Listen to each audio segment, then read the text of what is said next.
ছাত্ৰ ছাত্ৰীসকল, তোমালোকে এটা কথা গম পাইছা যে অহা 20 জুন তাৰিখে ৰাভা দিৱস, আৰু এই ৰাভা দিৱসৰ লগত সংগতি ৰাখি আচলতে বিভিন্ন সংগঠনে কুইজ প্ৰতিযোগিতা আদিৰ আয়োজন কৰে।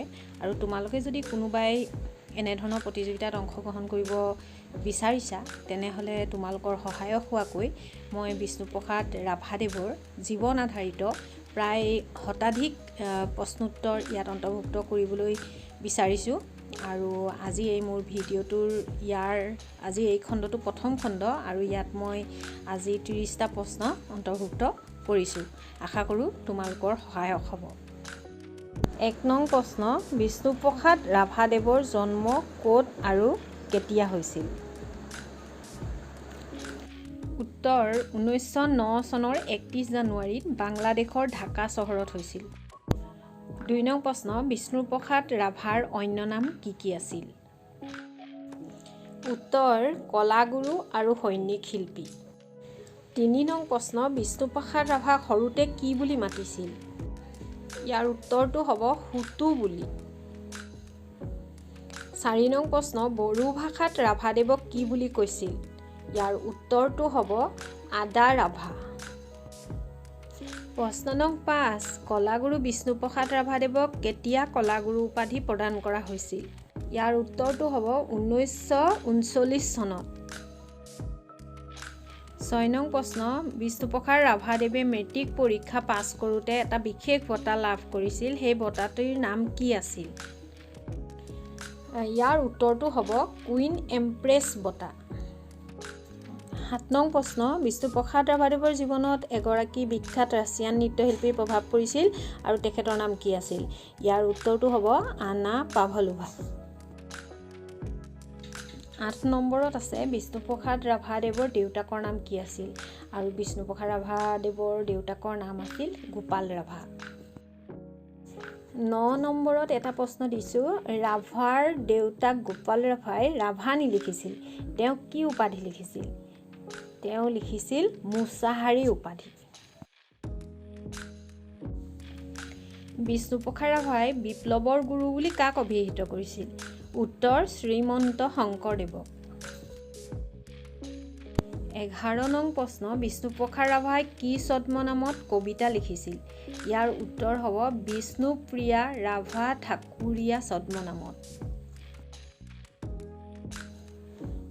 12 নং প্ৰশ্ন, বিষ্ণুপ্ৰসাদ ৰাভাদেৱে চিত্ৰকলা প্ৰশিক্ষণ লোৱা গুৰুজনৰ নাম কি আছিল? ইয়াৰ উত্তৰ হ'ব কলকাতাৰ গগনেন্দ্ৰ নাথ ঠাকুৰ। 13 নং প্ৰশ্ন হৈছে, বিষ্ণুপ্ৰসাদ ৰাভাদেৱে বাঁহী আলোচনীখনত এটা বিভাগ পৰিচালনা কৰিছিল আৰু সেই বিভাগটোৰ নাম কি আছিল? আৰু সেই বিভাগটোৰ নাম আছিল চিত্ৰলেখা।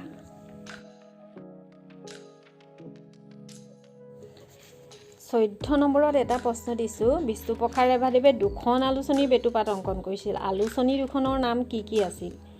আৰু ইয়াৰ উত্তৰ হ'ব বাঁহী আৰু আমাৰ প্ৰতিনিধি।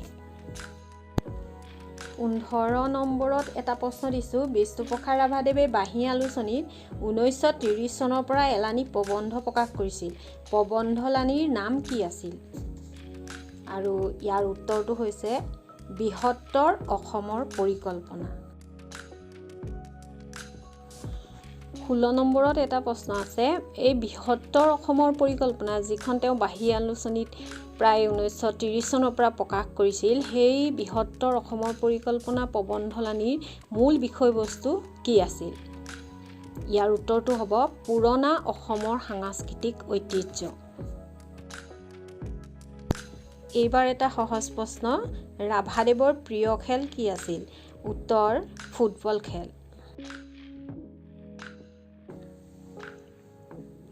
18 নম্বৰ প্ৰশ্ন, ৰাভাদেৱে এটা গল্প ৰচনা কৰিছিলে, গল্পটি আছিলে ফুংকা, আৰু এই ফুংকা গল্পটি তেওঁ কি ভাষাত ৰচনা কৰিছিলে? উত্তৰটো হ'ব বড়ো ভাষাত। 19 নম্বৰৰ এটা প্ৰশ্ন আছে, ৰাভাদেৱে পৰজনমৰ শুভ লগনত এই গীতটি কোনগৰাকী পত্নীৰ স্মৃতিত ৰচনা কৰিছিল? ইয়াৰ উত্তৰ হ'ব পত্নী প্ৰিয়বালাৰ স্মৃতিত। 20 নং প্ৰশ্ন, ৰাভাদেৱৰ জীৱনৰ অন্তিম সৃষ্ট গীতটি কি? সেই গীতটি আছিল এ মোৰ শেষ গান মোৰ জীৱন নাটৰ শেষ ৰাগিনী কল্যাণ শৰ্মা। বিষ্ণুপ্ৰসাদ ৰাভাদেৱে এ মোৰ শেষ গান এই গীতটি কেতিয়া ৰচনা কৰিছিল? ইয়াৰ উত্তৰটো হ'ল 1969 চনৰ জুন মাহৰ প্ৰথম সপ্তাহত এই গীতটি তেওঁ ৰচনা কৰিছিল। 22 নং প্ৰশ্ন, বিষ্ণুপ্ৰসাদ ৰাভাদেৱৰ যিটি শেষ গান এ মোৰ শেষ গান সেই গীতটি কেতিয়া ৰাইজৰ মাজলৈ আহিল?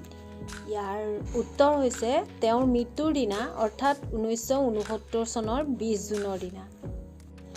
বিষ্ণুপ্ৰসাদ ৰাভাদেৱৰ যিটি শেষ গান আছিলে এ মোৰ শেষ গান এই গীতটি কোনে সুৰ দি গাইছিল?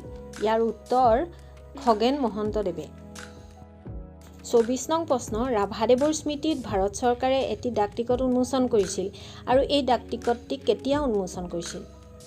ইয়াৰ উত্তৰ হ'ব 31 জানুৱাৰী 2009 চনত আৰু সেই বছৰটিত তেওঁৰ জন্ম শতবাৰ্ষিকী উদযাপন হৈছিল আৰু তাৰ উপলক্ষতে ভাৰত চৰকাৰে এই ডাকটিকটটি উন্মোচন কৰিছিল। 25 নং প্ৰশ্ন, বিষ্ণুপ্ৰসাদ ৰাভাদেৱৰ স্মৃতিত পালন কৰা ৰাভা দিৱস কোন তাৰিখে পালন কৰা হয়? ইয়াৰ উত্তৰটো হৈছে তেওঁৰ মৃত্যু দিন 20 জুনত। তোমালোকে এটা কথা মনত ৰাখিবা, এইটো কিন্তু তেওঁৰ জন্মদিন নহয়, 20 জুনটো তেওঁৰ মৃত্যু দিনহে, অৰ্থাৎ মৃত্যু দিনৰ দিনা ৰাভা দিৱস পালন কৰা হয়। 26 নং প্ৰশ্ন, অসম চৰকাৰে ৰাভাদেৱৰ স্মৃতিত কি বঁটা স্থাপন কৰিছে? ইয়াৰ উত্তৰটো হ'ব কলাগুৰু বিষ্ণুপ্ৰসাদ ৰাভা বঁটা। 27 নং প্ৰশ্ন আছে, বিষ্ণুপ্ৰসাদ ৰাভাদেৱৰ স্মৃতিত অসম চৰকাৰে যি বঁটা স্থাপন কৰিছে অৰ্থাৎ কলাগুৰু বিষ্ণুপ্ৰসাদ ৰাভা বঁটা, এই বঁটাৰে কাক সন্মানিত কৰা হয়? ইয়াৰ উত্তৰ হ'ব অসমৰ সংস্কৃতি আৰু কৃষ্টিৰ জগতলৈ বিশেষ অৱদান আগবঢ়োৱা ব্যক্তিক এই বঁটাৰে সন্মানিত কৰা হয়। ইয়াৰ পাছৰ 28 নং প্ৰশ্নত আছে, অসম চৰকাৰে ৰাভাদেৱৰ স্মৃতিত স্থাপন কৰা কলাগুৰু বিষ্ণুপ্ৰসাদ ৰাভা বঁটাটিৰ পুৰস্কাৰ হিচাপে কি কি দিয়া হয়? ইয়াৰ উত্তৰ 1 লাখ টকা, জাপি, গামোচা, শৰাই আৰু এখন মানপত্ৰ। 29 নং প্ৰশ্ন, 2021 চনত বিষ্ণুপ্ৰসাদ ৰাভা বঁটা কোনে লাভ কৰিছিল? ইয়াৰ উত্তৰ ভাস্কৰ্য শিল্পী সোণাৰাম নাথ আৰু ফক ডেন্সাৰ দ্ৰোণ ভূঞাই। 30 নং প্ৰশ্ন, অসম চৰকাৰে কিমান চনৰ পৰা শিল্পী সাহিত্যিকসকলৰ বাবে এই বিষ্ণু ৰাভা বঁটা প্ৰদান কৰিছে? ইয়াৰ উত্তৰ হ'ব 1981 চনৰ পৰা। মৰমৰ ছাত্ৰ ছাত্ৰীসকল, আজি 30টা প্ৰশ্নৰ মোৰ ইমানতে সামৰি পৰিছে আৰু ইয়াৰ পৰৱৰ্তী যিটো ভিডিঅ' হ'ব তাত মই আৰু অধিক 30টা প্ৰশ্ন সংযোগ কৰিবলৈ চেষ্টা কৰিম। ধন্যবাদ।